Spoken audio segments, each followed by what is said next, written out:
마가복음 1장 16절부터 18절까지 함께 읽습니다. 갈릴리 해변으로 지나가시다가 시몬과 그 형제 안드레가 바다에 그물 던지는 것을 보시니 저희는 어부라. 예수님께서 가라사대 나를 따라오너라. 내가 너희로 사람을 낚는 어부가 되게 하리라 하시니 곧 그물을 버려두고 쫓으니라. 아멘. 우리는 사도행전에서 초대교회 예루살렘 교회가 구제로 인하여서 문제가 벌어지고 분란이 일어났을 때에 교회가 성령 충만하고 지혜가 충만하고 믿음이 충만한 사람 7명을 뽑는 것을 사도행전에서 우리는 보고합니다. 그렇게 7명의 집사님을 뽑은 다음에 그들의 인생과 삶이 단지 집사님에 머물러 있는 것이 아니라 시간이 흘러가면서 여러 모양으로 변화되어 갔습니다. 스데반 집사님은 기적과 이적을 일으키면서 설교자가 되어서 복음을 전하다가 돌에 맞아 죽었고, 빌립 집사님 같은 경우도 이젠 집사님에서 설교자가 되고 전도자가 돼가지고 사마리아의 부흥을 일으키고 계속하여 복음을 증거하고 살았습니다. 그렇게 어떨 때는 예루살렘 교회의 집사님으로 계시다가 그 다음에는 그들의 인생과 삶이 달라져 갔지요. 성경은 끊임없이 운명론을 반대합니다. 어떤 사람의 결정론을 반대합니다. 심지어 하나님께서 어떤 사람을 특별한 목적을 위해서 이 고레스 같은 왕을 세웠다 할지라도 그 고레스의 인생과 삶이 결정되어져 있는 건 아니라고 말이에요. 하나님께서 특별한 목적으로 고레스를 사용하시지만 그러나 거기에 쓰임은 하나님께 받아도 거기에서 고레스가 하나님께 어떻게 서서 살아갈지는 자신이 이제 결정하고 살아가야 되는 거지. 하나님이 어떤 일을 선택했기 때문에 그는 무조건적으로 은혜를 받아야 되고 그는 무조건적으로 변화돼야 되고 그런 식의 예정론은 거짓말이고 잘못된 것입니다. 그런 식의 운명론적인 잘못된 예정론의 입장이라면 하나님께서 아브라함을 선택하시면서 아브라함의 후손을 선택하셨는데 아브라함의 후손인 이스라엘이 패역하고 하나님을 등지고 하나님의 심판이 나타나고 대부분 다 죽이시고 남은 자들이 열방의 포로가 되어서 다 여기저기 흩어져 버리는 그런 비참한 일이 없었을 겁니다. 나아가서 더 앞으로 거슬러 가면 아브라함의 후손들이 아직 이스라엘을 형성하기 전에 애굽에서 지냈을 때에 400년간 종살이하는 그 비참한 지경 속에 들어가지 않았을 겁니다. 왜냐하면 하나님이 선택했으니까 그 하나님은 전능하시고 우주 만물을 창조하신 하나님이시기 때문에 운명론적이다면 하나님이 선택한 이스라엘을 무조건 잘되게 만들고 무조건 의지를 변화시켜서 프로그래밍화시켜서 복된 길을 걷게 하고 죄를 안 짓게 하고 달라지게 하고 가장 좋은 것들을 하나님께로부터 자동적으로 누리게 하셨을 것 아닙니까? 그러나 결코 그렇지 않습니다. 성경에는 많은 인물들이 등장하고 나와 있습니다. 그래서 어떤 면에서는 참 성경의 핵심적인 것 중에 하나가 이 성경에 등장하는 인물들을 추적하고 따라가면서 그들을 통하여 우리의 모델을 삼고 그들을 통하여 우리가 도전을 받고 그들을 통하여서 우리가 하나님을 섬기는데 유익을 얻는 지침을 얻어야 함이 굉장히 중요하다. 그렇게 말씀드릴 수 있겠습니다. 성경의 인물들이 중요한 것은 우리가 다 어떤 것을 하기 전에 그를 통하여서 모델을 얻고 지혜를 얻고 지각을 얻는다면 바르게 살아가는 이정표를 얻고 바른 길을 걸어갈 수 있겠지요. 그러나 그러한 것이 전혀 없다면 자신의 살아가는 삶이 옳고 정당하다고 생각하여 자신의 세계 속에서 열심히 걸어가지만 진리하고는 말씀하고는 다른 길을 걸을 때가 참 많이 있게 되기가 쉽습니다. 성경의 인물들은 다 완성된 인물은 없습니다. 심지어 아담과 하와 같은 죄가 없이 하나님께 창조된 사람이라 할지라도 완성된 건 아니에요. 완전한 사람으로 지음받았지만 완성된 건 아니에요. 완성이 되었다면 아담이나 하와는 죄를 지을 리가 없겠지요. 죄를 짓지 않도록 하나님이 만드신 게 아니라 그 말이에요. 어떠한 사람을 하나님이 선택했고 불렀다 할지라도 그 사람은 가능성의 문제의 길을 걸어가는 것이지 그가 하나님께 선택했기 때문에 절대적으로 어떻다. 말하자면 사도들을 하나님이 선택하셨기 때문에 사도들은 전혀 죄 지을 가능성도 없고 사도들은 주님께 책망도 안 받고 나아가 사도들을 위하여 주님께서 기도해 주시지 않겠습니까? 그러니 사도들은 값을 치르지도 않고 대가를 치르지도 않고 기도 안 해도 되고 마음대로 방임적인 삶을 살아도 되고 노력하지 않아도 자고 일어나면 그냥 열매를 가득히 거두게 되는 그런 일은 존재하지 않았습니다. 성경에 어떠한 하나님의 사람이라도 그 사람의 이 흥망성쇠가 있었던 거예요. 어떤 하나님의 사람이 하나님 앞에 살다가 하나님을 떠나고 폐역하고 불신앙으로 가고 불순종으로 갔을 때에 그의 인생과 삶은 비참하게 끝났고 어떤 사람이 어리석고 악하게 살다가 하나님 앞에 돌아와서 살았을 때는 다시 그 사람의 삶과 인생을 하나님이 회복시켜 주시며 은혜를 주시며 죄를 용서하시며 긍휼히 여기셨습니다. 그렇게 어떤 한 사람이 시작을 잘했다가 어리석게 끝나버리기도 하고 어떤 사람은 출발이나 시작이나 삶의 중도까지는 참 좋지 않았는데 그들의 삶을 어그러진 걸 바로 잡고 하나님께 바르게 서서 올바른 사람의 길을 걷기도 했습니다. 물론 우리는 기본적으로 기억해야 되는 것은 어떠한 사람이 어리석게 살다가 또한 악인으로 살다가 하나님께 터닝하고 돌아선다는 것 자체는 정말 어렵다는 것은 알고 계셔야 돼요. 그냥 안수 한번 받고 기도 한번 하고 철야 한번 하고 아니면 말씀에서 신기한 말씀 하나 깨닫고 그렇게 변화된 삶의 길은 없습니다. 값을 치르지 않고 대가를 치르지 않고는 전혀 그런 건 존재할 수 없다는 사실입니다. 그렇지 않으면 하나님께 성경 66권을 기록하실 필요가 없죠. 그냥 불만 받아라, 불 받아라 하고 끝나는 거죠. 성령 받아라. 그리 되면 게임 끝. 다 모든 게 해결될 것이다. 그렇게 나왔을 거지만 결코 성경은 그렇지도 않을 뿐만 아니라 심지어 우리 주님께서 사도들을 부르신 다음에라도 계속하여 그들에게 말씀을 가르치셨고 사도들이라도 제대로 말씀을 못 배워가지고 주님께 혼을 계속 났고 책망을 받고 야단을 들었습니다. 그러시면서 주님께서 하시는 말씀이 내가 언제까지나 너희와 함께 있으며 언제까지나 너희를 참아야 되겠느냐 그렇게 말씀하시며 아주 깊이 있게 책망하신 것을 우리는 성경을 통해 봅니다.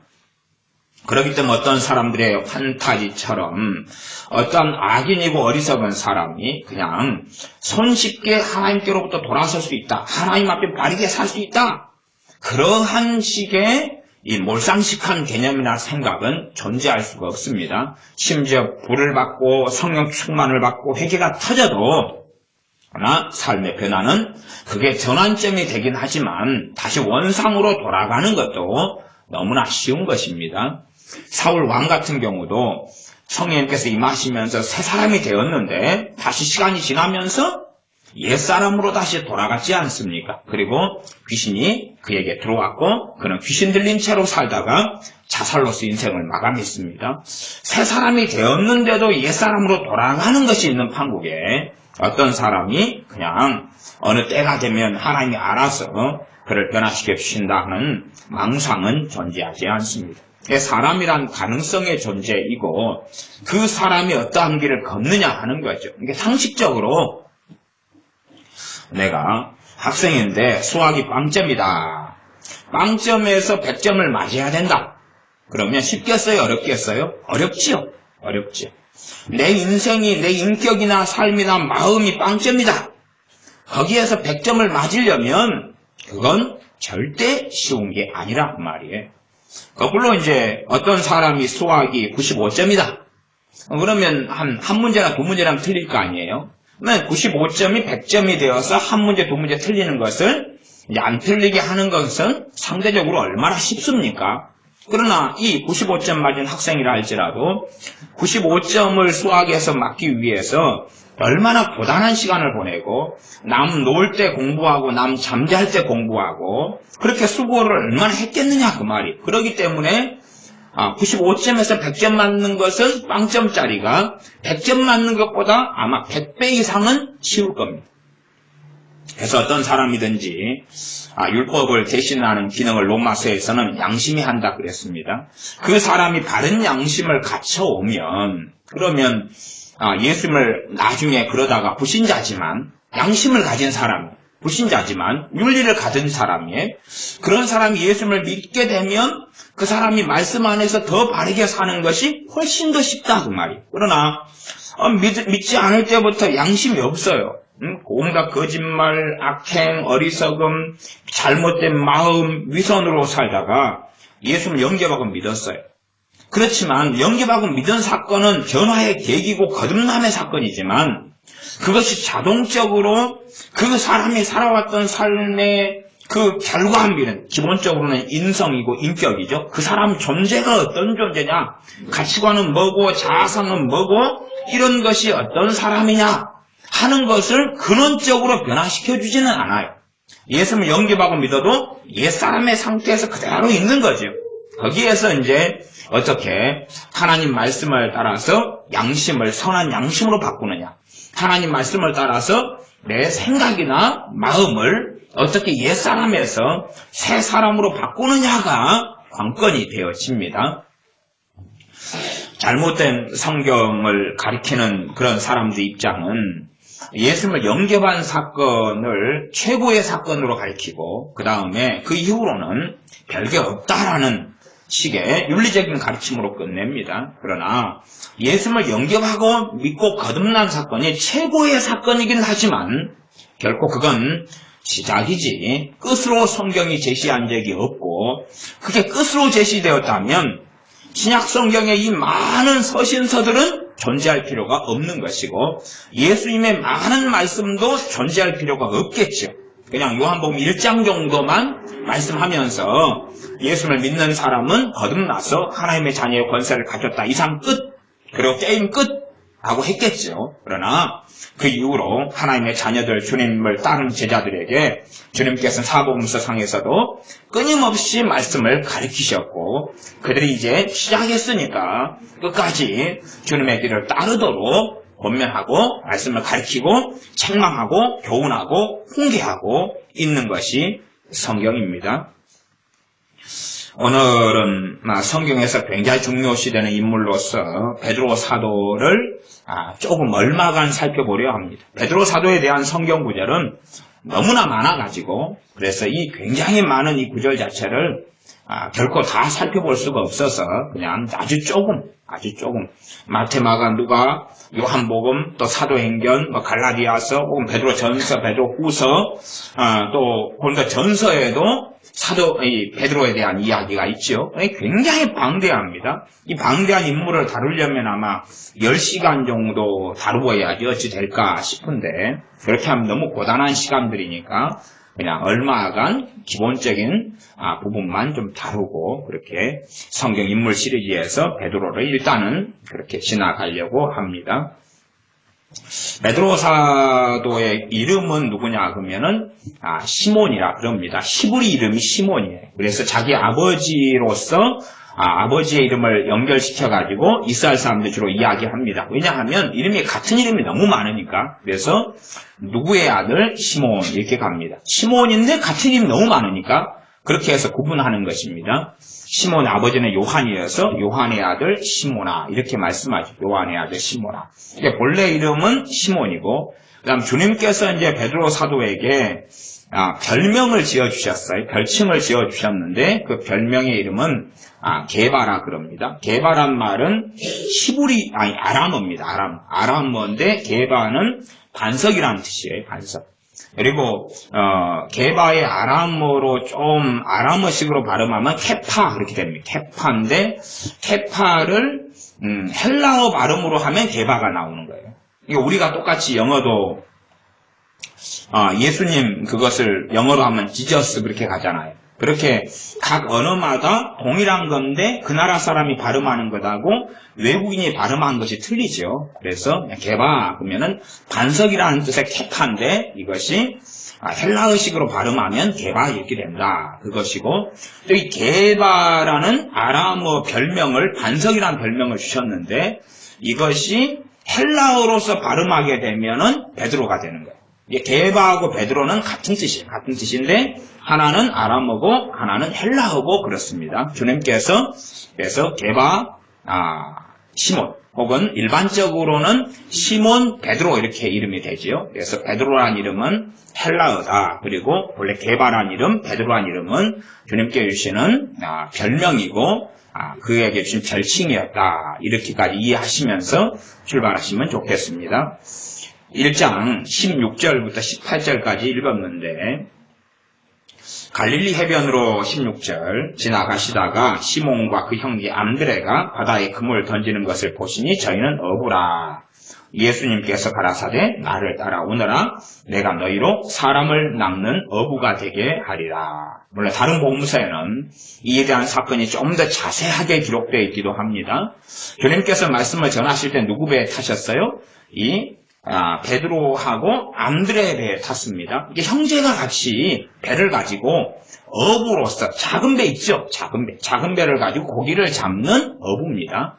또한 학식이 정말로 없는 사람, 배움이 없는 사람, 가방끈이 전혀 없는 사람이 이 베드로 사도가 되고 형제 안드레도 마찬가지입니다.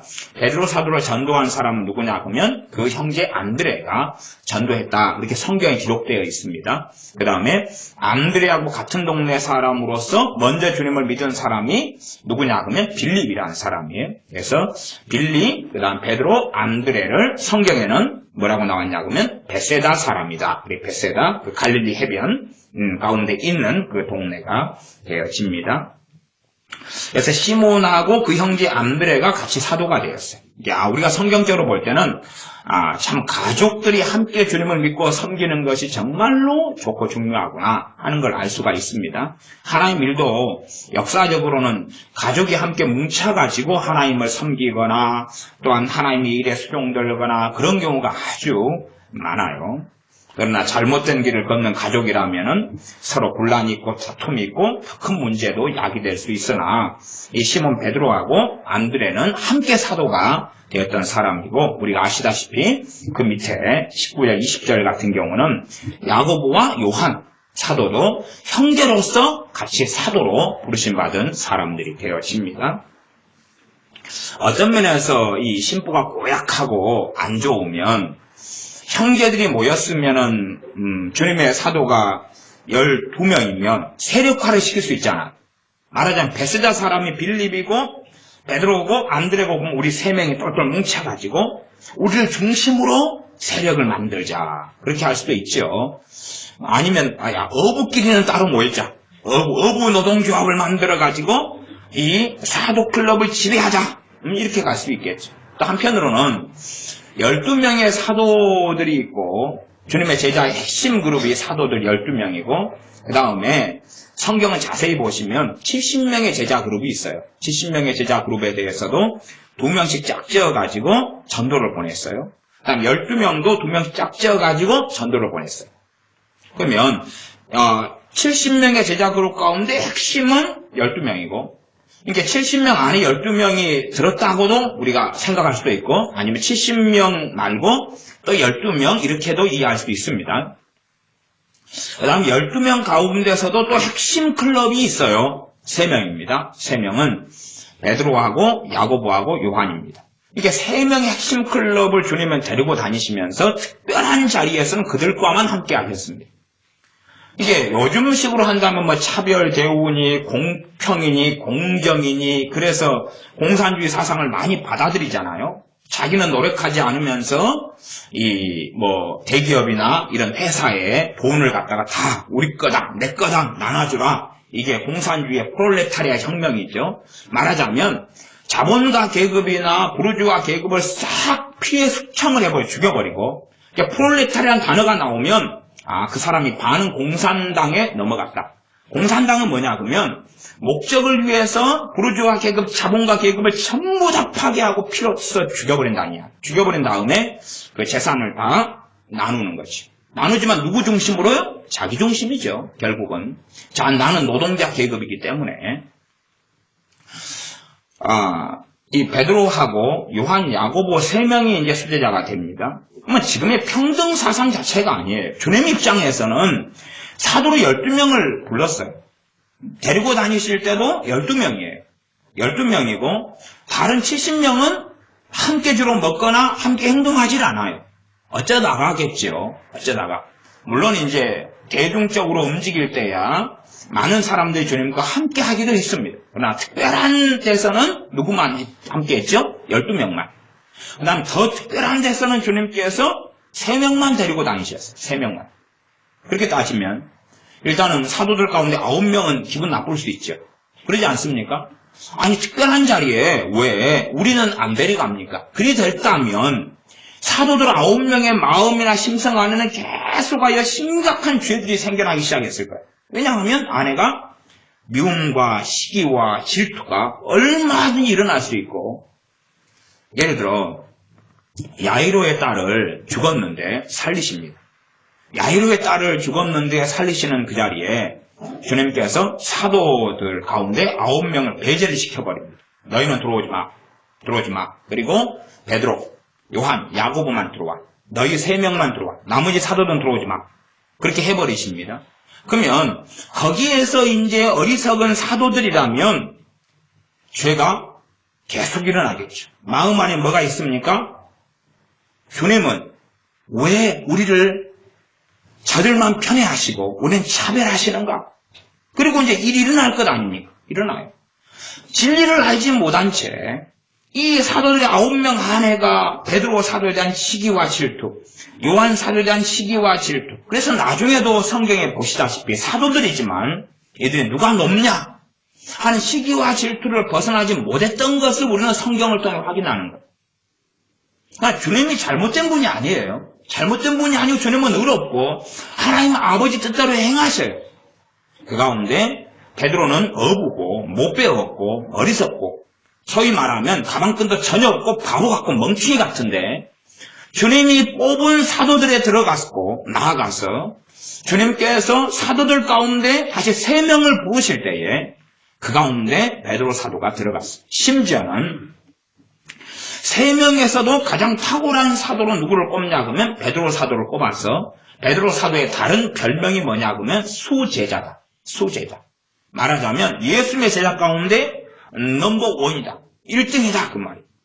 퍼스트 자리를 차지하고 있다. 수제자다. 그렇게 일컬어지는 사람이 되었어요. 가방끈도 없고 또한 어부고 배운 것도 없는데 그는 또한 열정적이기도 했고 두려움도 많았고 또 도망자기도 했고 금방 낙심되어서 살아가기도 했으나 그러나 최소한 주님께 인정받는 사람이었어요. 주님께 인정받는 사람. 근데 그것이 결정론이 아니란 사실. 12명의 사도 가운데 주님께서 어찌 그 야이로의 딸이 살아나는 이 부활의 현장에서 죽었다가 살아나는 그 놀라운 현장에 주님은 사도 12명을 다 데리고 들어가고 싶지 않겠어요? 그러잖아요. 그러나 왜 하필이면 베드로 사도를 포함한 3명밖에 안 되느냐 그 말이에요. 나아가서 변화산상에서 주님께서 모세와 엘리야 선지자가 와서 만나지요. 그 자리에 누구만 데려갑니까? 베드로와 야고보와 요한 사도만 데려가. 왜냐하면 당연한 결론은 그들밖에 자격이 안 되기 때문에 그래요. 그들밖에 자격이 안 되기 때문에. 아니 12명 사도를 다 뽑아놓고 나아가서 70명의 제자 그룹까지 있는데 그 70명의 제자들이 소위 말하면 다 모세 선지자 만나고 싶지 않아요. 우리도 모세 좀 만나고 싶어요. 우리도 엘리야 선지자 좀 만나고 싶어요. 직접 대화하고 물어볼 것도 너무 많아요. 모세 선지자님 만나서 정말 대화하고 악수도 하고 손도 잡고 그러고 싶어요. 얼굴도 비비고 한번 그러고 싶어요. 아니면 엘리야 선지자 옷을 깔따구를 다 벗겨서 왜냐하면 엘리사 선지자는 겉옷을 받아가지고 갑절에 권능과 능력이 나타났으니까 우리 예수님의 말씀 산상으로 적용해서 팬티 좀 벗어주세요. 지금도 겉옷만 지금 그때 내려놓고 갔지 속옷은 다 가지고 입고 올라갔잖아요. 엘리야 선지자님 팬티나 런닝이라도 하나 주세요. 그러면 이제 갑자기 본능이 나타날 거 아니에요. 겉옷 가지고도 그랬는데 팬티 하나 입으면 그냥 쌍파우가 나타나가지고 슈퍼맨 팬티처럼 될 수 있을 거 아니에요. 그러니까 나도 엘리야 선지자 한번 만나고 싶어요. 그러나 주님께서 데려가셨던 사람은 베드로와 요한과 야고보예요. 그들은 주님께서 인정하시며 나아가서 내가 하는 일은, 내가 하는 말과 내가 하는 행동은 다 아버지께서 행하고 말씀하신 게 아니면 나는 행하지 않는다. 그러시니 이 베드로 사람 어부고 비천한 사람, 요즘에 어부는 공부도 좀 많이 하고 그러지요. 똑똑하고 엘리트고 그러지만 과거의 어부나 고기 잡으러 살아가는 어부는 가방끈도 없고 또한 삶도 추레하고 나아가서 과거의 시대는 그러잖아. 그냥 항상 그 자리에 붙박이로 살아가는 거예요. 다른 동네도 가본 적도 없고 거기에서 계속 그것만 하고 소위 말하면 멍충이처럼 사는 거예요. 그런데 베드로 사도는 주님을 만납니다. 그리고 어느 날 주님께서 베드로 사도에게 내가 너 배를 좀 타자. 그리고 베드로 사도의 배를 타가지고 그 작은 그 고기잡이 어선을 타가지고 거기에서 말씀을 전하십니다. 그 바닷가에 모인 사람에게 말씀을 전하셔. 그 다음에 이제 베드로 사도에게 말씀합니다. 깊은 데로 가서 그물을 던져라 그럽니다. 베드로 사도가 뭐라 그럽니까? 주님, 우리가 밤새도록 고기를 잡았는데 하나도 못 잡았습니다. 하나도 못 잡았어요. 그러나 주님 당신께서 말씀하시기 때문에 말씀에 의지하여서 그물을 가서 내리겠습니다. 그리고 깊은 데로 가서 베드로 사도가 그물을 내립니다. 그때에 어마어마한 고기가 잡히지. 그리고 놀래서 이 요한과 야고보 배도 함께 출동해가지고 그물이 찢어질 만큼 많이 잡혔는데 그걸 끌어올렸지. 그 다음에 이제 베드로 사도가 만세 땡 잡았다. 돈 벌었다. 야, 이걸 가지고 얼마나 재미나게 살까? 그게 아니라 베드로 사도가 주님의 발 앞에 엎드려서 내가 죄인입니다. 나를 떠나십시오. 나는 주님과 어울리는 사람이 아닙니다. 나는 주님의 그 의로움과 거룩함 앞에 나는 정말로 설 수 없는 사람입니다. 그런데 왜 나 같은 것을 찾아오십니까?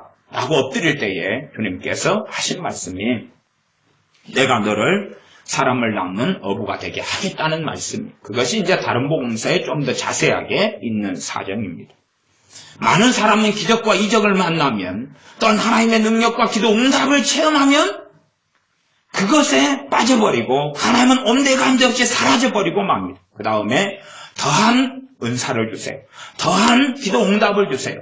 더한 놀라운 걸 주세요. 하지만 베드로 사도는 기적과 이적을 경험한 다음에 주님께 주목했던 사람이고 자신의 죄를 발견했던 사람이고 자신의 가슴을 찼던 사람이고 애통했던 사람입니다. 그렇기 때문에 주님께서 그를 부르신 거였지. 그러지 그 사람이 대단히 학식이 있고 똑똑하고 박사학위가 있고 엘리트고 가문이 좋고 지혜로웠기 때문에 그를 부르신 것이 아닙니다. 참으로 그는 기적을 만나서 애통했다면 그는 어떤 사람입니까? 겸손한 사람이었다 하는 것을 우리가 기본적으로 생각하고 알 수가 있습니다. 그래서 제가 에스겔 강의를 요즘에 하고 있는데 에스겔 강의에 지금 현재 지금 8장을 하고 있는가요? 그런데 29장 하고 있는 것 같네요. 근데 그 앞에 두로나 혹은 애굽이나 이런 것들, 그 앞에 다른 나라들도 핵심적으로 하나님 말씀하시는 것은 계속 반복적으로 너희가 교만하기 때문에 내가 너희를 심판한다. 교만이 심판의 이유다. 라고 계속 하여 말씀과 메시지가 반복돼 가는 것을 우리는 보고 있습니다. 성경 66권 가운데 교만과 겸손은 굉장히 중요한 핵심 포인트인 것을 확인합니다. 다시 말하면 그냥 겸손에 대한 설교나 교만에 대한 설교나 성경 구절 몇 글자 읽는다 그래서 결코 겸손해지거나 교만을 쉽게 떨칠 수 있는 것은 결코 아닙니다. 그렇다면 사도 바울을 겸손하게 하시려고, 다시 말하면 교만하지 않게 하시려고, 성경에서는 개역성경사고로는 자고하지 않게 하시려고 사도 바울에게 육체의 가시를 사탄의 사자를 주셨다고 말씀해요. 그러면 사도 바울 같은 이는 성경을 기록한 사람이고 또한 사도 중에 사도이고 하나님 말씀을 너무 깊이 알았고 그리스도의 계시를 받았던 사람. 그러니까 성경을 좀 듣고 아는 걸로 겸손해질 수 있다면 사도 바울 같은 사람은 겸손의 할아버지 증조 고조 할아버지가 다 돼버렸을 거예요. 전혀 교만할 껌덕지나 여지가 전혀 없는 사람이 되고 말았겠지. 그러나 사도 바울은 얼마든지 그가 사도지만 복음 말씀을 너무 깊이 알고 하나님의 말씀 성경을 기록할 정도로 쓰임받는 사람이고 정말 많은 사람들에게 복음을 가져오며 복음을 증거했으며 교회를 세웠던 사도지만 그가 교만할 수 있기 때문에 그에겐 교만이 어느 때 되면 솟아오를 수 있기 때문에 그에게 사탄의 사자로서 이게 마귀 역사가 거기에 있다 그 말이죠. 그러면서 육체의 가시를 주었어요. 질병이다는 이야기, 질병. 마귀 역사가 포함된 질병이죠. 그런 것을 앓고 굉장한 고통을 받았어요. 사도 바울 같으면 인내심이나 참을성은 너무 좋은 사람이죠. 그런데 너무 고통스러웠기 때문에 기도합니다. 간절히 3번을 기도하면서 이 것을 제게서 없애 주십시오. 기도할 때 주님께서 응답하시기를 아니다. 내 은혜가 내게 족하다 하고 말씀하시면서 no 하고 거절하십니다. 그렇다면 보통 사람들은 우리는 겸손케 되기가 얼마나 어렵겠느냐 하는 것입니다. 교만을 무너뜨리기가 얼마나 어려운가 하는 것입니다. 그냥 겸손에 대한 설교를 한번 듣고 성경 말씀 몇 개 암송하고 기억하고 그러면 쉽게 겸손해진다? 그래서 제가 실제로 겸손이나 교만을 설교해 보면 우리 식구만이 그런 건 아니고 다 전반적으로 그렇지만 별로 다른 설교들에 비해서 관심이 별로 없어요. 관심이 별로 없어요. 하나님께서는 교만한 자를 나는 너희를 대적하겠노라. 나는 너희의 원수가 돼서 너희를 공격하겠노라. 그렇게 말씀했는데도 유감스럽게 자신들은 겸손하다고 생각하고 안전하다고 생각하는 것은 최소한은 사도 바울보다 나는 믿음이 좋고 끝발이 높다. 사도 바울은 그냥 화토로 이야기하면은 좀 10점짜리면 나는 그냥 똥광이라든지 활광이라든지 이렇게 나는 정말로 끝발이 높다. 호커를 이야기하면 조금가요? 이런 것처럼 나는 정말로 탁월하고 높다. 스페이스 A다. 그보다 더 높다. 이렇게 하는 것 이상으로 사람들은 사도 바울이라 할지라도 심지어는 욥 같은 의로운 사람도 교만케 되어져서 하나님의 책망을 받았습니다.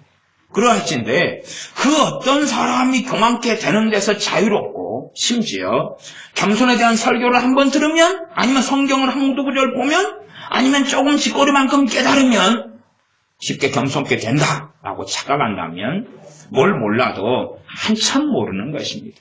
실상은 정말 대부분의 믿는 신자들의 문제의 핵심 근원을 찾아가면 교만하다는 거예요. 근데 문제는 그들은 자신이 교만하다는 것을 모른다는 거예요. 심지어는 자신은 교만하지 않다고 생각하는 거예요. 교만하지 않다고 생각하고 자신들은 나는 충분히 겸손하다. 그러니 교만에 대한 말씀이나 겸손에 대한 말씀은 내게 하는 메시지는 아니다. 라고 면죄부를 스스로 발부하고 덮어버리기를 좋아합니다. 그래서 새로운 교환권의 출현이죠. 면죄부를 스스로에게 발급해서 나는 교만에서 자유롭다라고 이야기하니까요. 하지만 하나님과 멀고 하나님 가까워지지 않는 가장 근원적인 뿌리에는 사탄처럼 교만이 그 안에 도사리고 있고 그게 있는 한은 하나님과 머나먼 수평선을 유지한다는 사실입니다. 말하자면 주님께서 12사도 가운데 불러놓고 3명만 그냥 끔찍이 가까이 하고 데리고 다닙니다. 겟세마네 동산에서 주님이 기도하실 때도 제자들 나머지는 놔두고 주님이 기도하는데 가까이는 누구를 뒀죠? 3명. 성경을 자세히 보시면 겟세마네 동산에서조차도 마지막 그 순간에서조차도 베드로와 야고보와 요한 사도만 가까이 놔뒀습니다. 그래서 주님이 기도하는 것을 그대로 목격하고 목도하게 했지. 나머지 9명의 사도는 너희들은 저리 가. 저쪽으로 가. 주님이 위하여 기도하실 때도 시몬아 그리고 베드로를 위해서 내가 너희를 위해서 기도했다 라고 말씀하실 정도로 정말로 가까이 하셨죠.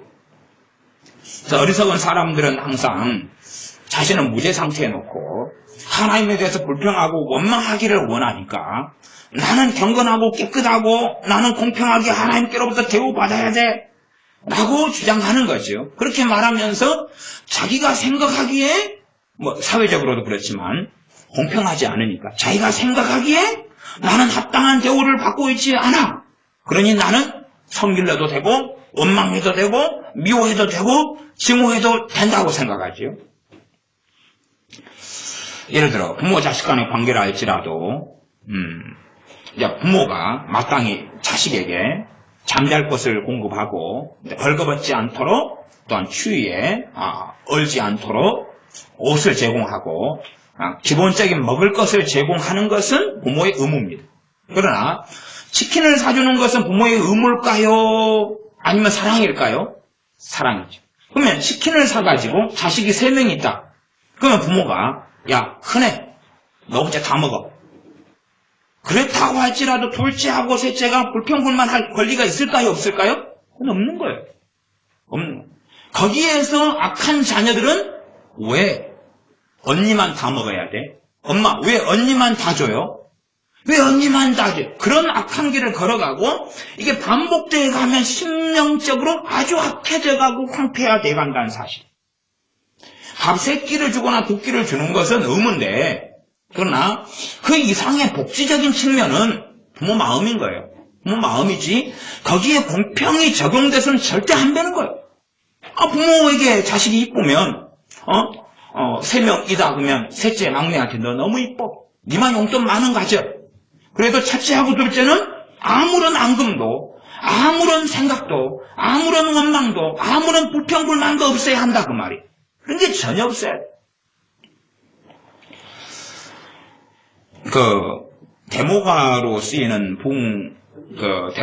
복음성가가 있어요. 복음성가 중에 하나가 뭐냐 그러면 불평, 불만과 환멸 가득 찬 이 세상에 너는 무엇을 위해 사는가. 그게 복음성가인데 데모가로 쓰여요. 데모가. 그래서 사회를 개혁하고 개혁의 미명하에 대한민국 정부를 전복하겠다는 거죠. 그래서 이 대한민국 정부를 전복하려는 세력의 핵심이 기독교인이에요. 그게 끔찍한 사태입니다. 대한민국 기독교의 끔찍한 암적인 존재가 기독교인인데 그들은 대한민국을 전복하겠다는 거예요. 대한민국은 민주주의 사회가 아니라는 거예요. 그래서 복음성가 가운데 하나가 불평, 불만과 환멸 가득 찬 이 세상에 너는 무엇 위에 사는가 그렇게 해가지고 기본적인 전제가 뭐예요? 이 세상에는 불평, 불만과 환멸이 가득 차다. 자기가 세상에 대하여 정의를 내놓고 나는 불평할 수밖에 없고 환멸을 느낄 수밖에 없는 전제다. 그리고 이제 복음성가를 부르면서 거기에서 나는 완전히 뒤집어지고 엎어뜨려버리겠다. 나는 정당하게 받아야 될 대우를 못 받고 있다. 그렇게 걸어가지요. 그러나 그런 걸 찾기 전에 내가 정말로 하나님 앞에 인정받는 자로 서느냐가 중요한 거지. 주님께서는 어떤 면에서는 12사도 가운데 3사도만 데리고 가버리시니까 나머지 9사도 입장에서는 왜 우리는 저 자리에 없느냐 그렇게 따지면 다른 70명 입장에서는 우리는 왜 저 12명이 없느냐 그러고 그러면 70명 밖의 제자들 입장에서는 왜 우리는 70명이 안 뽑아졌어요? 그 다음 고린도 전서상으로 하면 70명 그룹 뒤에 최소한 500명의 그룹이 또 있어요. 그러면 500명 그룹의 사람들은 우리는 왜 70명이 안 뽑아줬느냐? 500명의 그룹 그 다음 사람들은 왜 우리는 500명이도 안 들어가? 끊임없이 원망하고 끊임없이 불평불만할 수 있죠. 우리 인생에 대해서도 우리가 나는 왜 키가 적어? 나는 왜 얼굴 미모가 점수가 32점이야? 왜 저 사람은 얼굴이 그래 75점은 나올 것 같은데 저 사람은 90점이야 얼굴이 몸매는 20점이고 왜 나는 몸매는 60점이고 얼굴이 10점이냐 그 말이야. 이걸 좀 어떻게 평균을 내주지. 끊임없이 비교하면서 원망하고 불평불만을 하고 살아간다 그 말이죠. 사실은 그러나 이 베드로라는 하나님의 사람은 그러한 길을 걷는 사람이 아니었어요. 그렇기 때문에 하나님 앞에 인정받고 주님께서 부르셔서 가장 특별한 자리들에 그 사람을 세우는 거예요. 가장 특별한 자리에. 물론 우리가 전제로 아셔야 될 것은 절대 베드로 사도가 완벽한 사람이 아니었다는 것은 우리가 다 기억합니다. 그는 절대 완벽한 사람이나 흠이 없는 사람은 아니었어요. 왜냐하면 주님을 부인했을 때에 가장 그냥 심지어 끔찍하게 부인했던 사람이 베드로 사도였고, 베드로 사도가 주님을 부인하는 것에 대해 주님께서 친히 애언하셨습니다. 너가 닭이 울기 전에 너가 나를 모른다고 3번이나 부인하게 될 것이다 말씀했고, 그는 직접적으로 주님을 부인하면서 통곡했고 가슴을 쳤던 사람이 베드로 사도이기 때문에 그렇습니다. 심지어 주님이 부활하신 다음에도 베드로 사도는 자신이 주님의 사도로서 이제는 감당할 만한 자격이 없다고 여기고 다시 어부 생활로 돌아갔습니다. 주님의 부활하신 주님을 만난 다음에도 나는 고기 잡으러 가겠노라. 내 주제에 어떻게 부활하신 주님을 보고 만났지만 그러나 내가 사도의 일을 감당할 수 있겠느냐? 나는 그럴 수 없다. 그런 자격이 되지 않는다. 그리고 그는 다시금 고기 잡으러 돌아갔습니다. 베드로 사도는 좀 특별한 사람인데 성경을 좀 자세히 보시면 마가복음 1장 29절부터 31절까지 마가복음 1장입니다. 지금 1장이죠. 1장 29절부터 30절까지 여러분이 시간이 되시면 성경을 좀 자세히 이렇게 정확하게 보시는 게 필요합니다. 29절부터 제가 읽어보겠습니다.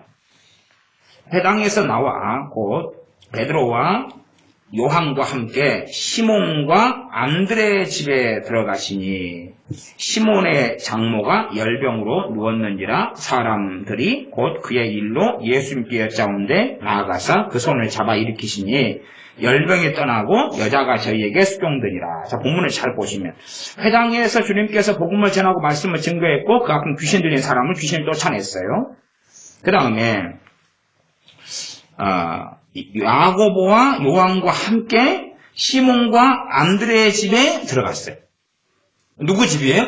시몬과 안드레의 집이에요. 그러면 시몬과 안드레가 함께 살았다는 이야기죠. 그 다음에 거기에 들어가니까 누가 누워있어요? 아파가지고? 장모가 아파 누워있어요. 장모는 자기 집에 없죠? 시몬 베드로가 장모를 데리고 모시고 살았다 그 말이죠. 그러니까 아픈데 지금 베드로의 집에 있어요. 그 다음에 그것만이 아니라 지금 베드로는 장가 갖고 결혼했다는 걸 알 수가 있고 나아가서 안드레하고 함께 산다는 걸 알 수 있어요. 함께. 이 작은 말하자면 콧구멍만한 집이에요. 콧구멍만한 집에 안드레도 살아요. 그러니까 성경이 이 베드로와 잘 보시면 시몬이 베드로죠. 시몬과 안드레의 집에 들어가셨다 그렇게 말씀하지. 베드로의 집에 시몬의 집에 들어갔다거나 안드레의 집에 들어갔다거나 아니면 베드로 장모의 집에 들어갔다거나 그러질 않아요. 그러니까 성경을 잘 못 보는 사람들은 복음을 막 전하다가 시몬 베드로가 장모님 집에 방문해가지고 갔더니 장모님이 아파서 누워있었는 것 같다 그렇게 생각하는데 뭐 크게 중요한 이야기는 아닙니다만은 성경을 좀 자세히 보시라고 제가 말씀을 드리는 것입니다. 시몬과 안드레 집에 들어갔어요. 그것도 잘 보시면 누구와 함께 들어갔죠? 야고보와 요한과 함께 가요. 다른 사도들을 다 불러내가지고 가자 그런 게 아니에요. 가자 그런 게 아니로 시몬과 안드레 집에 들어갈 때도 야고보와 요한만 데리고 갔다고 성경에 이렇게 나오는 거예요. 그래서 거기에서 데리고 들어갔더니 시몬의 장모가 열병으로 누웠어요. 사람들이 곧 그의 일로 예수님께 물어요. 그러니 이제 주님이 데려간 사람은 이렇고 그 다음에 사도들도 또 따라왔을 수 있죠. 직접적으로 너희들은 가자 그러고 들어간 거고 다른 사도들 따라오고 다른 사람들도 따라오는 건 지그들의 자유였겠죠. 그러나 어떨 때는 그 자유까지도 주님께 살아가지 않으실 때도 사실은 많았습니다. 변화산에 가실 때는 너희들은 안 돼 그러시고 시몬 베드로와 야고보와 요한만 데리고 변화산에 가셨어요. 네, 그런 면에서 사람들은 끊임없이 자기 안에 평등을 원하고 자기 기준에서 입장에서 불평을 하고 원망을 하고 나는 왜 그러지요? 말하자면 주님께서 달란트를 나눠주실 때 한 사람은 5달란트고 한 사람은 2달란트고 한 사람은 1달란트예요. 이게 1달란트가 땅에 묻어둔 근원적인 이유 중에 하나가 있겠죠. 기분 나쁘잖아요. 열받잖아요. 열받잖아. 왜 나는 1달란트고, 왜 저 사람은 2달란트고, 왜 저 사람은 5달란트고, 내가 2달란트 맞아도 말을 안 해. 왜 꼴등이야? 그러니 이 종은 누구의 종이죠? 주님의 종이에요. 주님의 종. 불신자도 아니고 세상 사람에 대한 이야기도 아니에요. 주님께서 떠나가시면서 내가 돌아올 때까지 장사하라. 그리고 떠나시면서 달란트를 맡겼는데 그 재능대로 달란트를 주셨다. 재능대로. 그것까지는 어떻게 사람이 다 이해하겠어요? 왜? 우리는 우리 자신에 대해서도 다 알지 못합니다. 다 알지 못해요. 그러나 우리 자신에 대해서 과대 망상에 빠지기는 좋아하지. 우리 자신을 확대하고 대단한 사람 양 만들기도 좋아해요. 먼 업적만, 뭔만 좀 성과만 있으면 우리 자신을 뻥치기 해가지고 굉장히 좋은 사람, 선한 사람, 아름다운 사람, 능력 있는 사람, 하나님께서 크게 나를 쓸 수 있는 사람. 근데 자기에 대해서는 그렇게 생각 안 해도 자기 자식들한테는 또 뒤집어 씌우기를 좋아하죠. 그렇게 되는 사람일 거다 하는 착각들. 어쨌든 1달란트 받은 사람은 기분 나쁘고 성질 나죠. 그래서 땅속에 파묻어 버리죠. 그러면서 주님에 대해서 뭐라고 이야기하냐면 당신은 어떤 사람이라고요? 당신은 무슨 사람요? 완고한 사람? 생각이 잘 안 나요.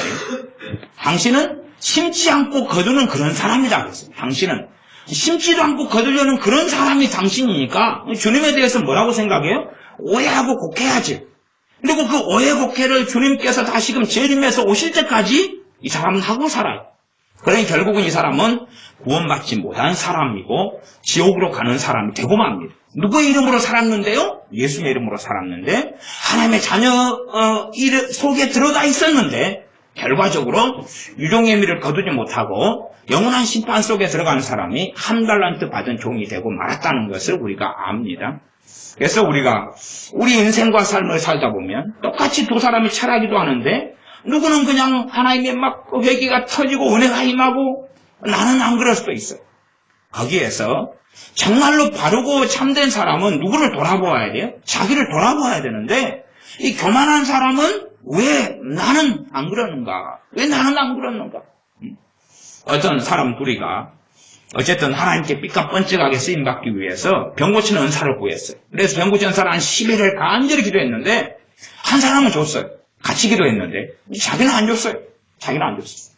그러니까 그냥 그 다음부터 기도를 안 하는 거예요. 기도를. 어느 옛날 이야기입니다. 옛날 기도원에서 기도를 안 해서 왜 기도를 열심히 열흘간 하다가 안 하는가 그랬더니 기분 나쁘다는 거예요. 누구한테 기분 나쁘냐? 하나님한테 기분 나쁘다는 거예요. 왜냐하면 자기 친구하고 둘이서 하나님께 병 고치는 은사를 달라고 막 기도했는데 친구는 주고 나는 안 줬다는 거예요. 기분 나빴어요. 하나님께 지금 배째라 그러고 있다는 거예요. 하나님 당신이 이기냐 내가 이기냐 두고 보겠다는 거예요.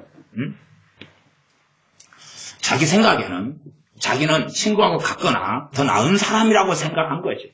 더 나은 사람이라고. 혹시 모르죠. 하나님께서 그 사람을 달아보고 있는지. 왜냐하면 친구는 겸손해서 그 은사를 주실 때에 악하고 못된 방향으로 가지 않는데 이 사람은 그걸 주시면 급격하게 이 은사를 가지고 남용하고 악용하고 또한 돈을 위해서 하나님의 이름을 가지고 그 영광을 가로채는 악한 길을 걸어가게 되기 쉽다는 사실이겠죠. 그런 여러 가지 가능성과 일들 때문에 하나님께 주시지 않거나 혹은 연기하고 계시는 건데도 이 사람은 자기 뱃속에 있는 진심을 때가 되면 드러내버리고 말거든요. 사도 베드로 같은 경우는 그런 의미에서 장무지하고 또한 가진 게 없고 그런 사람, 배움이 없는 사람, 어부, 그냥 태어나자마자 조금 지나서 고기 잡는 것 말고는 할 줄 아는 게 없는 사람, 그런 사람을 하나님께서 부르시고 또한 주님께서는 그를 사도로 삼으셔서 그를 쓰셨다는 사실입니다. 조그만한 집에 동생하고 안드레와 함께 살고 장모 모시고 그렇게 아웅다웅하고 살고 그러는 그냥 보잘것없는 소위 말하면 스케일도 굉장히 작겠죠. 뭐 조금 데서 살았는데 뭔 리더십이 있겠고 지도력이 있겠고 뭐가 있겠냐 그 말이지요. 그래 이제 이 마가복음에는 베드로 사도에 대한 이야기가 꽤 많이 실려있는 성경이 마가복음이 되어집니다. 그래서 마가복음만 조금 더 살펴보았으면 좋겠습니다. 마가복음 9장입니다. 마가복음 5장을 지나가 볼까요? 5장에는 제가 말씀드린 야이로의 딸을 살리는 장면이 나옵니다. 5장 37절을 봐보겠습니다. 5장 37절. 5장 37절, 38절을 제가 읽겠습니다. 마가복음입니다. 베드로와 야고보의 형제 요한 외에, 심지어 베드로의 형제 안드레도 no 그러십니다. 정확하게 성경을 보시면 잘 봐보십시오. 요한 외에 아무도 따라옴을 허락치 아니하시고. 그러니까 다른 사도들이 따라가고 싶었어요? 안 따라가고 싶었어요? 따라가고 싶었죠. 우리도 함께 갑시다. 주님, 이 야이로의 딸을 살린다고요? 우리도 같이 갑시다. 같이 갑시다. 근데 정확하게 성경은 안 돼.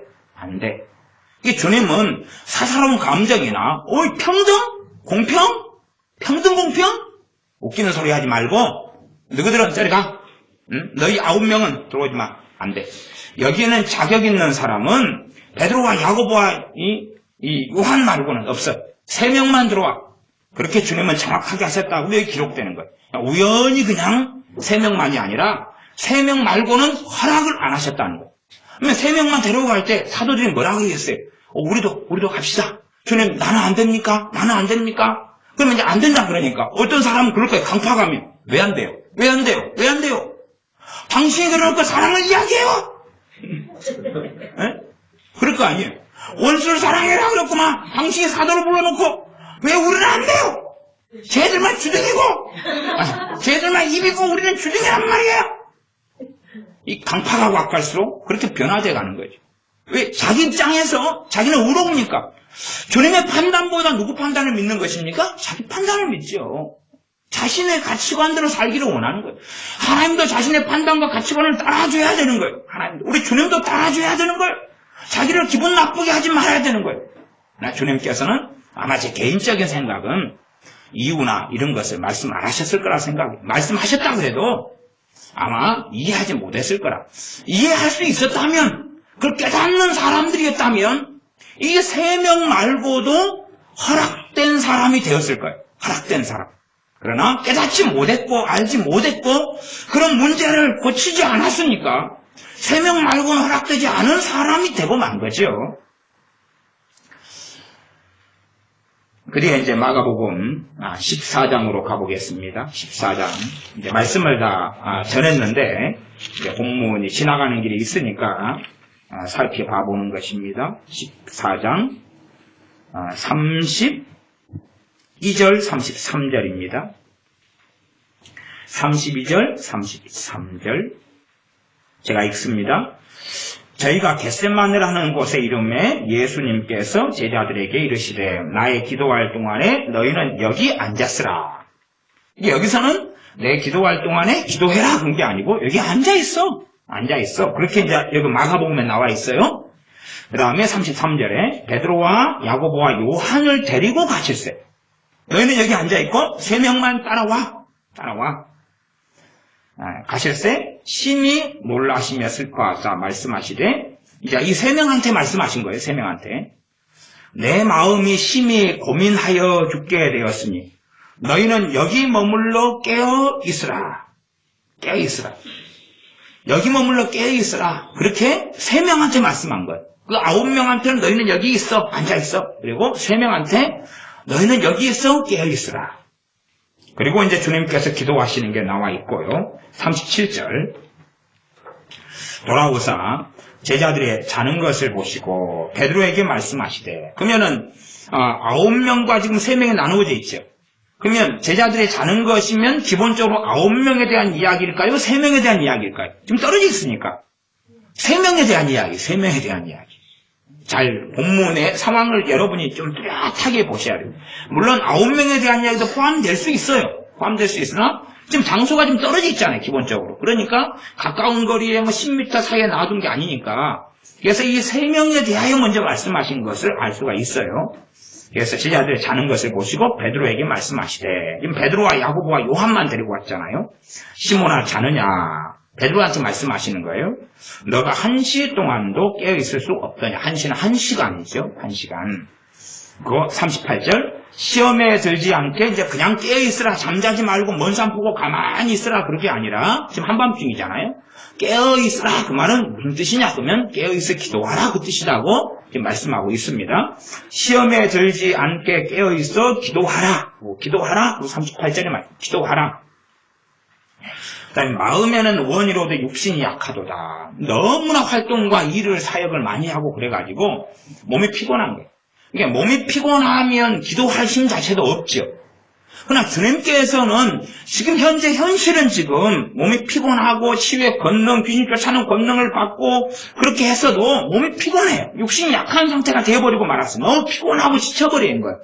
그러나 그럼에도 주님께서는 지금 깨어서 1시간을 기도하라고 요구하셔요. 그러면 몸은 너무 지치고 피곤해가지고 몸 상태로서는 사실은 기도할 만한 상태가 안 되는 것 같아요. 그러나 주님은 요구해요. 그렇다는 이야기는 자기의 현실적으로는 기도할 만한 몸 상태 컨디션이 전혀 안 됨에도 사실은 누구를 의지하면요? 하나님을 의지하면. 하나님을 의지하면 다시 기도할 수 있는 상태로 회복이 되어지죠. 우리는 이사야 성경을 압니다. 여호와를 앙망하는 자는 무엇을 얻으리니? 샘을 얻으리니. 샘을 얻으리니. 그러니 현실적으로 너무 지치고 피곤하고 그것도 마음 안에 주님께 십자가를 지시고 돌아가신다 그러니까 너무나 슬프고 절망이 찾아와 버렸어요. 그 안에도 너무 힘들고 지친데 마음의 고통까지 찾아오면 모든 것이 다 무너지는 것 같죠. 그것을 지금 이 베드로 사도나 요한과 야고보 사도는 경험하고 있는 거예요. 그럼에도 불구하고 현실 육체적으로는 불가능하지만 실제로는 깨어있어 기도할 수 있다 그 말이에요. 하나님을 앙모하고 하나님을 의지하고 의뢰하면 그렇다는 이야기입니다. 그래서 이제 42절 일어나라 함께 가자 보라 나를 파는 자가 가까이 왔느니라. 그리고 이제 함께 가자 그러는 것이 아마 3명한테 몇 명 있는 대로 함께 가자고요? 9명 있는 대로 이렇게 가자 그런 거고 지금 9명 있는 자리 거기에 모여있던 그 자리로 가룟유다가 사람들을 끌고 주님을 잡으려고 지금 오는 것이 48절에 나와 있습니다. 이제 마태복음 16장으로 가보겠습니다. 마태복음 16장 아닙니다. 마태복음까지는 안 가겠습니다. 양이 너무 많아서 마태복음 16장은 16절을 보려고 그랬던 건데 그 내용은 뭐냐 하면 신앙 고백입니다. 신앙 고백. 주는 그리스도시요 살아계신 하나님의 아들이시니이다. 신앙 고백을 하고 그 다음에 이제 그 16장에 조금 지난 다음에 주님을 십자가에 못 박히시고 그 다음 고난과 순환을 당하지 말라고 주님을 말리는 베드로가 나옵니다. 나오면서 주님께서는 사탄아 내리로 물러가라 라는 심각한 책망을 베드로 사도는 듣습니다. 그걸 통해서 우리는 베드로 사도가 참 이렇게 사람 자체가 정말 하나님의 은혜가 임해서 내가 그리스도인 걸 알게 하니는 너가 아니라 하늘에 계신 아버지께서 알게 하셨다. 그런 말씀 듣죠. 그러다가 조금 있다가는 그의 생각 가운데 마귀가 틈타고 사단이 틈타서 주님의 십자가의 길을 방해하는 베드로 사도를 보면서 당연하게 베드로 사도가 완벽하지 않았다는 것을 압니다. 심지어는 극과 극을 왔다 갔다 할 정도의 불완전한 사람이었다는 것을 우리가 안다 그 말입니다. 실제로 이 완벽주의로 사는 사람은 평안을 알지를 못합니다. 완벽주의로 사는 사람이 어떻게 평안하겠어요? 완벽주의는 자기가 전혀 흠이 없고 결점이 없고 문제가 없어야 되는데 문제는 계속 나타나잖아요. 불완전하면 나타나니까 계속 끊임없는 자기에 대한 정죄나 자책이나 자기 비하나 아니면 여러 가지가 움직이겠죠. 우리는 다 불완전합니다. 물론 완벽을 향해서는 달려가야 돼. 완전을 향해서 달려가야 돼. 하나님의 온전하심처럼 너희도 온전하라. 하나님의 완전하심처럼 너희도 완전하라. 완전을 향해 달려가야 돼. 그러나 완전케 될 수 있는 것은 주님과 함께 오랜 세월을 살아가면서 주님과 함께 떡으로 사는 게 아니라 하나님의 말씀으로 살면서 오랜 세월을 걸어가면서 걷는 여정이 되어집니다. 그 가운데 참으로 많은 고난도 통과해야 되고 환난도 통과해야 됩니다. 그러나 그 고난과 환난에 제가 통과해야 된다는 고난과 환난은 전제는 뭐냐 그러면 나 때문에 인한 고난과 환난이 아니라 주님 때문에 당하는 고난과 환난을 이야기합니다. 주님 때문에 말하자면 안 당해도 안 겪어도 되는 환난과 고난의 자리에서도 내가 주님을 사랑하기 때문에 당할 수밖에 없고 당하게 되는, 자원해서 당하고 겪게 되는 고난과 환난을 통과할 때에 정금같이 나오는 거지. 그냥 어리석어서 내 허물과 내 죄로 인하여 마귀의 공격을 받거나 아니면 내가 잘못된 판단을 하고 하나님께 지혜를 구하지 않아서 급격한 성격과 그냥 잘못된 선택과 잘못된 행함을 통해 고난이 찾아오고 아니면 깨어있어 기도하지 않음 때문에 고난과 어려움이 찾아와가지고 그런 걸 겪었더니 정금같이 나온다거나 하나님을 깊이 있게 알게 된다거나 그런 건 절대 일어나지 않습니다. 그렇게 됐다면 교통사고를 한 10번을 내버리십시오. 그래서 몸에 골병이 들면 거룩해지겠지. 거룩해집니까? 아니면 비참해집니까? 비참해지죠. 그건 절대 그런 고난과 환난은, 잘못된 고난과 환난은 비참함만 가져올 뿐이고 오히려 믿음만 약해지고 온갖 잡다한 쓰레기들이 마음과 생각과 삶 속에 생겨나는 길을 걸어가게 되어집니다. 마가복음 14장, 아까 14장 보았는가요? 네, 14장 보았고, 그 다음에, 마가복음 아까 14장에서 66절 부분을 좀 봐보겠습니다. 66절. 거기 베드로 사도가 예수님을 3번 부인하는 내용이 나옵니다. 또 앞에 말씀을 다 드렸습니다만은, 본문을 이제 좀 살펴보는 게 필요하기 때문에, 본문을 보겠습니다. 66절부터 마가복음 14장, 베드로는 아랫뜰에 있더니 대제사장의 비자 하나가 와서 베드로의 불죄임을 보고 주목하여 가로되 너도 나사렛 예수와 함께 있었도다 하거늘, 베드로가 부인하여 가로되 나는 내 말하는 것이 무엇인지 알지도 못하고 깨닫지도 못하겠노라. 말하자면 너 예수님과 함께 있었잖아. 아니야. 내 그런 적 없어 하는 이야기죠. 앞둘러 나갈새 69절, 비자가 그를 보고 곁에 서 있는 사들에게 다시 이르되 이 사람은 그 당이라, 예수 당이다 그 말이죠. 또 부인하더라. 조금 후에 곁에 서 있는 사람들이 다시 베드로에게 말하되 너는 갈릴리 사람이 참으로 그 당이니라. 베드로가 저주하며 맹세하되 나는 너희의 말하는 이 사람을 알지 못하노라. 저주까지 하면서 맹세를 하죠. 저주까지 하면서. 그래서 나는 이 사람을 알지 못하노라 하니 닭이 곧 2번째 울더라. 주님께서는 닭이 2번째 울기 전에 너가 나를 3번 부인하게 된다라고 예언하셨습니다. 이에 베드로가 예수님께서 자기에게 하신 말씀 곧 닭이 2번 울기 전에 너가 3번 나를 부인하리라 하심이 기억되어 생각하고 울었더라. 지금 주님께서 베드로 사도에게 예언하신 것은 너가 운명론적인 예언을 하신 게 아니에요. 그게 아니라 지금 베드로 사도가 지금 깨어있지 않고 그렇게 기도하지 않고 그렇게 있기 때문에 그런 길을 선택했기 때문에 나오는 예언이라고 이해하셔야 돼요. 그래서 베드로 사도가 깨어있어서 시험에 들지 않게 깨어있어 기도했더라면 주님을 3번 부인하는 일은 없었을 거라 그 말이죠. 그러나 지금 현재형에서 예언은 나오는 거예요. 현재형에서 나오는 거예요. 현재 지금 너가 이런 사람이기 때문에 이런 예언이 나오는 거예요. 그래서 우리는 성경에 있는 예언들을, 어떤 예언은 하나님이 정하신 주권 속에 있는 게 있고, 그러나 많은 것들은 그것이 현재 상태에서 주어지는 것이기 때문에 그 사람이 회개하고 하나님께 돌아서면 성경의 예언이라도 그 하나님의 예언을 통하여 말씀하신 심판이나 징계 같은 것이 연기되거나 유보되거나 혹은 심지어 취소되는 것처럼 보이는 일들도 많이 있는 것을 성경, 특별히 구약 성경을 통해서 우리가 확인할 수가 있습니다. 베드로 사도 같은 경우는 참 다른 사도들보다는 여러분이 성경을 살펴보시면 말이 많은 사람인 것을 압니다. 말이 많아요. 말이 많아서 사도들이, 다른 11명의 사도들이 해야 될 말을 거의 11명하고 비슷하게 베드로 사도 혼자 이야기를 해요.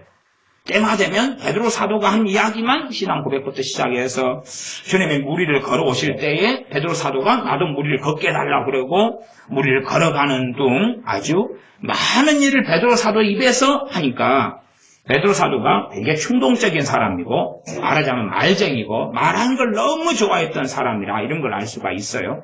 그만큼 베드로 사도의 성격이 말이 많고 11명 하는 사람, 11명이 된 사람이 말하는 것 같이 말했다면 그가 성격이 꽤 조급한 사람이었다 그렇게 볼 수 있어요. 말하자면 인간적인 연약함이 인간적인 약점들이 굉장히 많은 사람이기 때문에 베드로 사도하고 사도 행전으로 넘어가면 정말 밀접한 연관성은 성령 하나님. 베드로 사도는 그러기 때문에 누구보다도 성령님을 의지해서 성령의 권능을 따라서 사도로서 길을 걸어갔고 수행했다는 것을 알 수가 있습니다. 물론 베드로 사도의 연약한 점은 오순절 성령님이 강림하신 다음에도 나타나요. 그래서 갈라디아서 같은 경우를 보더라도 베드로 사도가 이방인 교회 교인들과 함께 밥을 먹다가 할례당이 오니까 그들이 무서워가지고 도망갔던 사건에 대하여 사도 바울이 책망을 받을 정도로 사도가 되어서 정말 활발하게 이방인 교회까지 가서 사도 바울은 복음을 전하고 활동하거든요. 그런 활동에 대한 것은 우리가 고린도전서 같은 걸 보면 힌트를 얻을 수가 있어요. 그럼에도 불구하고 그는 아직도 연약함 속에 있던 부분이 있고 약점 속에 있는 부분이 있는 거예요. 베드로 같은 수제자라 할지라도 또 오순절 사건 이후로 얼마나 성령 충만하여 안수하면 성령 임하시고 또한 복음을 효과 있게 전하는 사도 베드로라 할지라도 나중에라도 연약함에 쌓여있고 부족함에 쌓여있어요. 그렇다는 이야기는 누구든지 간에 말씀은 이야기하죠. 선줄로 생각한 자는 넘어질까 주의하라고 말씀하죠. 베드로 사도도 언제든지 넘어질 수 있는 사람이 그렇기 때문에 베드로 사도가 경계하고 깨어 있어서 베드로 사도가 하는 최종적인 말씀만 살펴보고 말씀을 마무리하겠습니다. 베드로 전서입니다. 베드로 전서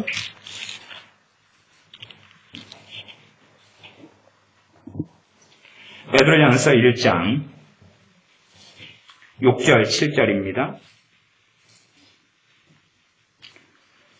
베드로전서 1장 베드로전서 1장 6절 7절을 제가 읽습니다. 지금 베드로전서 지금 1장에는 고난, 환난, 연단 이런 말씀을 하고 있습니다. 6절 그러므로 너희가 이제 여러 가지 시험을 인하여 잠깐 근심하게 되지 않을 수 없었으나 시험은 환난이고 고난을 이야기합니다. 오히려 크게 기뻐하도다. 너희 믿음의 시련이 불로 연단하여도 없어질 금보다 더 귀하여. 믿는 이 사람들이 믿음의 시련을 받는다 그 말. 믿음의 시련을 받아. 그러면 이것을 이야기하는 것은 사도 베드로가 믿음의 시련을 많이 받았다는 이야기예요? 안 받았다는 이야기예요? 많이 받았다는 걸 본인이 그것을 염두에 두고 성경을 기록하는 거고 그 사도 바울과 하나님께서 사도 베드로의 경험이나 이런 걸 다 이용하셔서 성경을 기록했다는 것을 알 수가 있습니다. 그러니 베드로 사도가 자신의 일을 가지고서 함께 성경을 쓰고 있는 것입니다. 나아가서 17절 외모로 보시지 않고 각 사람의 행위대로 판단하시는 자를 너희가 아버지라 부른즉 너희의 나그네로 있을 때를 두려움으로 지내라. 베드로 사도가 나그네로 이 땅에 사는 삶의 여정 동안에 심지어 사도로서 하나님의 복음을 전하며 우리 주 예수 그리스도를 증거함에도 불구하고 베드로 사도가 나는 섰다라는 교만이 아니라 무엇으로 지낸다는 걸 알 수 있습니까? 두려움으로 지낸다는 걸 알 수 있어요. 두려움으로. 나그네로 있는 동안에 이 땅의 삶을 다 할 때까지 베드로 사도는 두려움으로 있었다. 왜냐하면 하나님께서는 외모로 보시지 않기 때문에.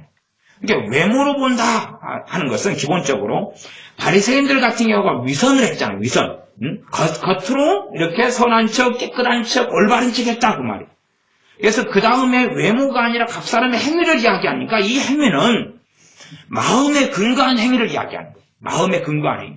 그러니까 이 행위는 성경이 행위라는 단어는 제가 그렇게 설명했습니다. 마음과 생각을 포괄한 단어다. 포괄한 단어예요. 이게 마음 안에 원망 같은 것은 대단한 행위는 아니죠. 그러나 그 원망 때문에 하나님은 심판했다고 말씀해요. 이게 마음 안에 있는 악독이 있다. 그러면 겉으로는 보이지 않잖아요. 그러나 마음 안에 있는 악독을 하나님 뭘로 보시냐 그러면 행위로 본다 그 말이에요. 그러니 겉에서 뭐 어떻게 하는 행위 문제가 아니라 성경의 행위의 본질은 마음, 생각과 그 다음에 행동하는 액션까지 다 포함한 것이 행위의 본질이에요. 그건 성경을 좀 자세히 보는 사람은 아는 거예요. 그러니까 우리 식의 개념상 행위는 몸이 뭐 움직여야 되는 거죠. 그러나 그러면은 생각해 보십시오. 태어나자마자 식물 인간이 돼가지고 누워있는 사람은 죄 지어야 안 지어요? 행위를 못하니까 죄를 안 지을 거 아니에요. 꼼짝을 못하는데. 그 다음에 입이 그냥 벙어리가 된 사람은 욕을 하려고 그래도 뭐 손가락으로 욕을 하겠네. 근데 벙어리가 됐는데 이제 벙어리는 좀 안 좋은 말이죠. 그 뭐라 그러죠? 좋은 말로 장애인인데 구강장애인인가? 언어장애인도 완전 언어장애인. 전혀 말을 못하는 사람. 그 다음에 손으로도 욕을 할 수 있으니까 손도 없는 사람. 응? 벙어리, 손도 없는 사람. 그런 사람은 죄를 못 지겠네. 그냥 그거 식물인가? 그건 무지하게 태어날 것 같니? 그러나 그게 아니라 마음, 생각, 그것이 행위다 그 말이에요. 그런 의미에서 여러분이 성경을 외모로 보시지 않고 각 사람 행위대로 판단하신다는 것, 그 행위 자체가 어디에 근거하냐? 마음의 진실함과 하나님 앞에서 하나님을 두려워하면서 나오는 행위냐? 아니면 뭐 겉으로 사람 보기 위해서 하는 알랑방구를 끼는 그런 행위에 불과하고 가식에 불과하냐? 이걸 하나님은 정확하게 보시고 판단하시기 때문에 그러한 하나님을 너희가 아버지라 부르니까 너희는 이제 안심해, 괜찮아, 그런 게 아니죠. 너희가 그런 분을 아버지라고 불러. 그러니 너희는 언제나 괜찮을 거야, 언제나 좋을 거야, 언제나 하나님이 봐줄 거야가 아니라 그런 분을 너희가 아버지라고 부르니까 너희가 두려워해야 돼. 그렇게 우리 생각과 논리하고는 정반대로 지금 성경을 통해 말씀하고 있습니다. 그래서 여러분이 제가 베드로 사도에 대한 말씀을 성경 인물로서 증거하니까 그렇게 되려면 베드로 사도에 대한 더 깊은 것까지 알려면 베드로 전서하고 후서를 사실은 깊이 있게 봐야 돼. 왜? 그의 인생과 삶을 통하여 하나님께서 메시지를 주시고 성경을 기록하신 거기 때문에 그래요. 베드로 사도가 단지 하나님의 말씀을 전하는 통로만 된 게 아니라 이 베드로 전서와 후서 속에 베드로의 사도의 신앙과 삶이 그대로 다 투영되어 있고 들어가 있기 때문에 그러합니다.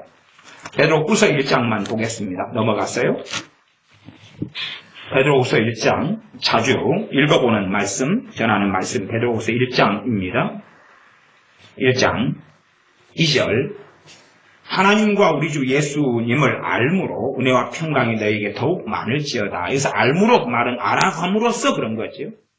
베드로 사도는 나는 주님을 다 100% 알았다. 베드로 사도가 주님과 함께 3년을 지내고 사도로서 성령 충만 오순절 성령 강림을 경험하면서 사도로 오래 살았어도 주님을 다 알 수 있을까요? 없을까요? 주님을 다 알 수 있다. 그러면 주님하고 대등한 존재가 됐다 그 말이 되는 거예요. 그건 이단사설입니다. 주님을 끊임없이 알아가는 거예요. 아마 천국에 가서도 영원토록 주님을 알아가야 될 거예요. 이게 사도 베드로는 주님을 계속하여 알아갔다는 사실이에요. 알아가서 그는 알고 있어요. 주님을 계속 알아가야지만이 은혜와 평강이 더 많다는 거예요. 그러니까 내가 주님을 알아가지도 않으면서 은혜를 주시옵소서, 평강을 더 주시옵소서, 그 기도가 응답되려면 주님 은혜를 더 부어주시옵소서, 평강을 더 주시옵소서, 그 기도는 좋은데 그게 응답되려면 주님을 내가 알아가면서 그 기도를 해야 되는 거예요. 주님을 알아가지 않으면서 은혜를 넘치게 주시옵소서. 그러면 베드로후서 1장 2절이나 봐봐.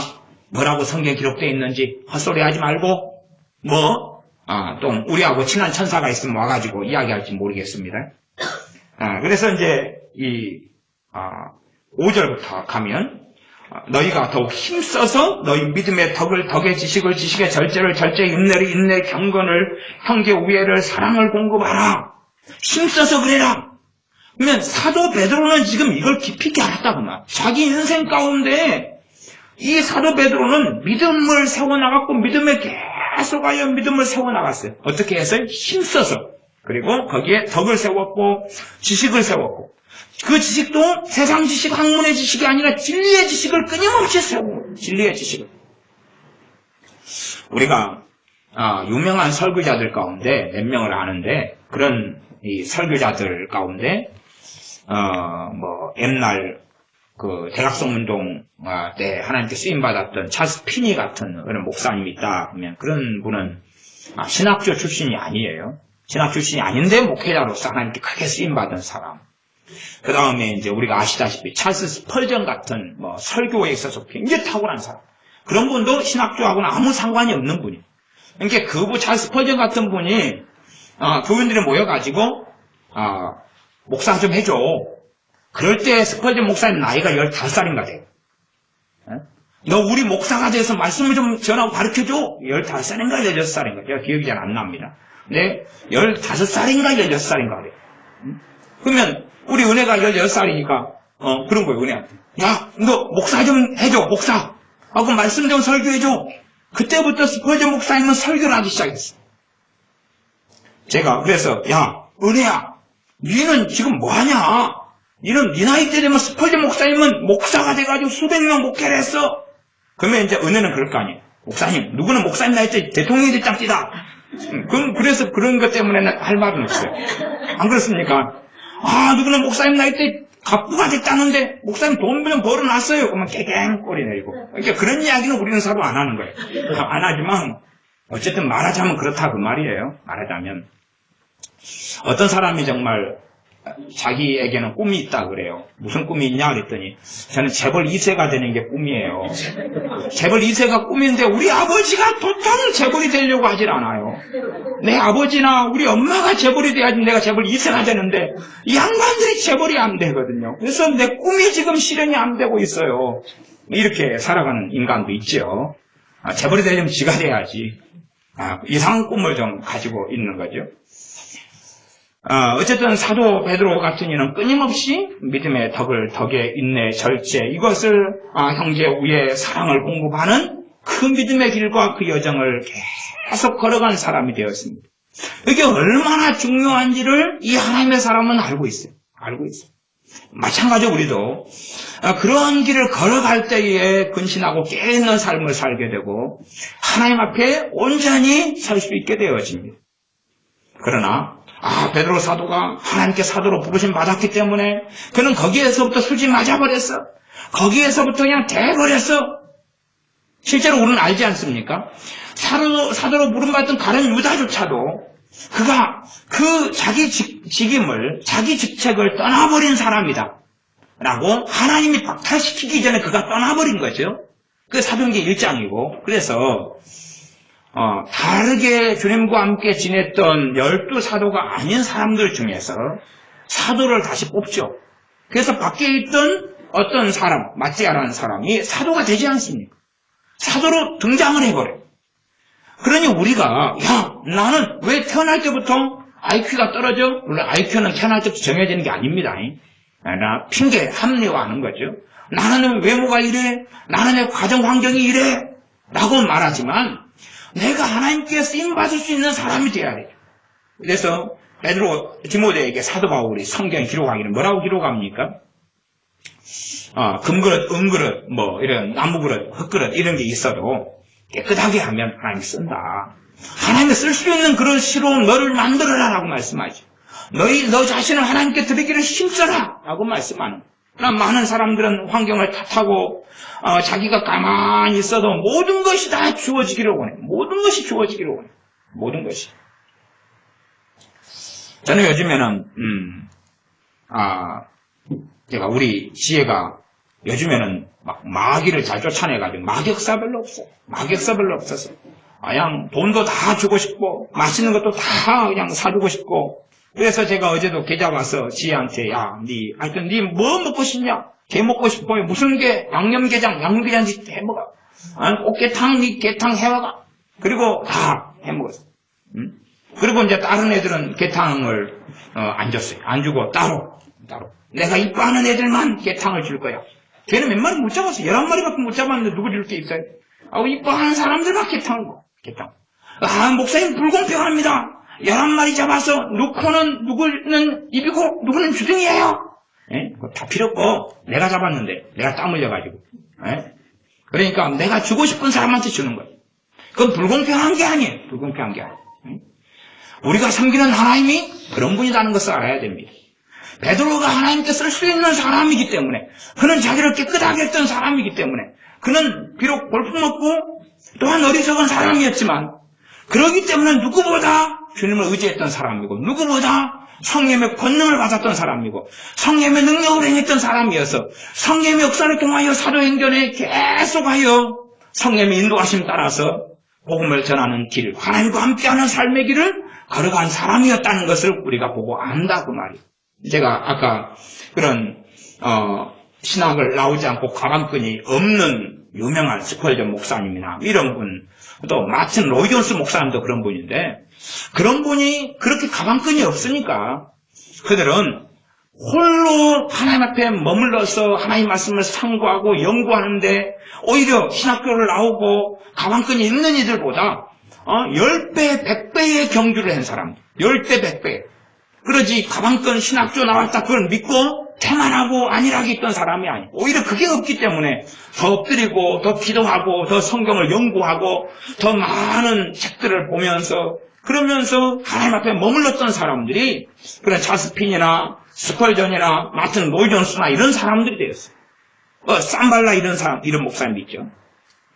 어쨌든 우리가 우리 자신을 준비하는 사람들, 정말로 하나님께서 우리가 대단하고 아름답고 멋있게 삶을 살 수 있느냐 없느냐 전에 우리 자신을 깨끗하게 하고, 우리 자신을 너희가 힘써, 베드로후서 1장에 이런 것들을 더하고 공급하라 하는 것처럼 그런 길을 걸어가서 하나님 앞에 서서 정말 중요한 자리에, 은혜의 자리에 있으면 너는 이 자리에 들어와, 너는 여기 있어. 베드로, 야이로 딸을 지금 살리려고 그러는데 너는 이리 와, 너는 이리 들어와서 여기 있어.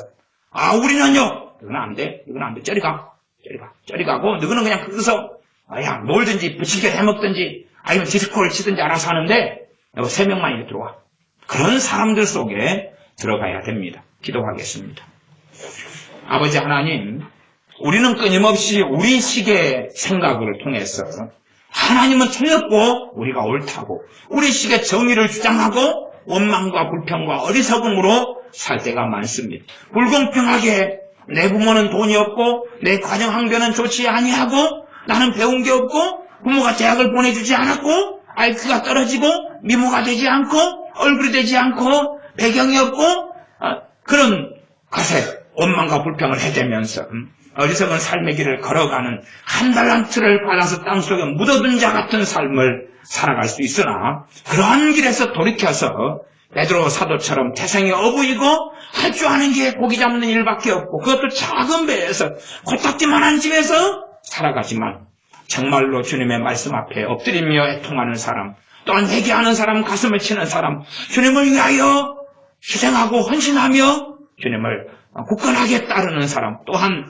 가만히 멈춰서 감나무에서 감이 떨어지기를 기다리지 아니하고 힘써서 믿음을 더하고 덕을 더하고 지식을 더하고 절제하고 사랑하고 형제우애를 더하면서 하나님께 살아나갔던 이 베드로 사도의 길을 따라 모델을 삼아서 주님과 함께 사는 사람, 주님께 쓰시는 사람, 주님께서 그의 비밀을 보여주시는 사람, 그의 진리의 말씀 속에 깊이 이끌어드리는 사람, 기적의 현장에, 은혜의 현장에 동참할 수 있는 사람, 그런 사람들이 우리가 되게 하여 주시옵소서.